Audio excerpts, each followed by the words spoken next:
Ici, nous allons aborder les options avancées dans la rédaction de notre article sur WordPress. Les options avancées sont en dessous les tags et les catégories dans la page de rédaction de notre article.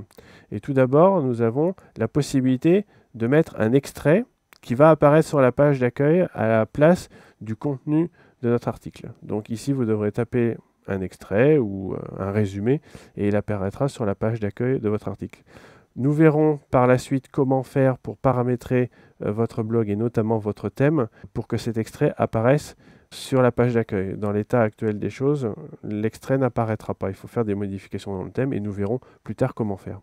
En dessous, vous avez ce qu'on appelle ici les rétroliens. Les rétroliens, c'est de dire à un autre blog que dans un article, vous venez de parler de lui. Normalement, les rétroliens se font automatiquement via des liens. C'est-à-dire que dans votre article, vous allez mettre un lien et ce lien va pointer vers un autre blog et normalement, ce blog va être au courant que vous avez parlé de lui dans votre article. Ici, vous avez la possibilité de l'envoyer, ce rétrolien, en direct, donc d'envoyer l'URL de votre article ici.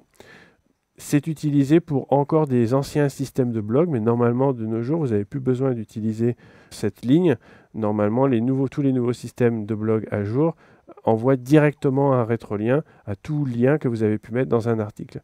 Donc ici, on vous explique aussi que sur WordPress, cette mise à jour a été faite et que donc vous n'avez pas besoin d'utiliser ici l'encart pour les rétroliens. En dessous, nous avons les champs personnalisés et un peu comme pour l'extrait au-dessus, vous avez la possibilité ici d'ajouter sur la page d'accueil des informations, du texte ou des images ou tout autre média sur la page d'accueil en face du contenu ou de l'extrait de votre article. Ici encore, nous le verrons par la suite parce qu'il y a certains paramétrages à faire au niveau du thème et c'est assez technique. En dessous, nous allons autoriser ou non les commentaires, c'est-à-dire que nous rédigeons notre article et ici nous allons décider si on accepte ou pas que les gens puissent laisser des commentaires ou non. Donc ici dans l'état actuel des choses, si on va voir notre article, toute personne qui se connecte à la page a la possibilité de laisser un article. Mais je peux tout à fait dire que je ne veux pas autoriser les commentaires pour cet article. Donc j'enregistre ici, je retourne sur ma page. Et ici, vous voyez, les commentaires sont fermés, donc il n'est pas possible de laisser de commentaires pour cet article. Ensuite, j'ai la possibilité de dire j'autorise ou non la notification par ping. C'est-à-dire que les pings, comme c'est dit ici, sont des rétroliens.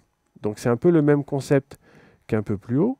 C'est-à-dire qu'ici, vous allez pouvoir dire est-ce que j'autorise que mon blog sous WordPress aille notifier d'autres blogs pour leur dire que je parle d'eux dans mon article. Donc ici, vous pouvez ou pas autoriser cette notification, donc notifier les autres blogs comme quoi vous avez parlé d'eux dans votre article.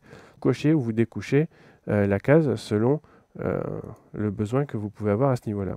Vous avez enfin la possibilité de donner un mot de passe qui va protéger cet article. Donc ici, nous, dans l'état des choses, nous n'avons pas de protection, donc pas de mot de passe, on peut très bien voir cet article. Mais il est possible de dire, pour pouvoir voir cet article, il faut saisir un mot de passe. Donc tout le monde qui viendra sur votre blog ne pourra pas forcément voir cet article. Donc ici, vous pouvez donner un mot de passe et donc votre article sera protégé de toutes les personnes qui ne connaissent pas ce mot de passe.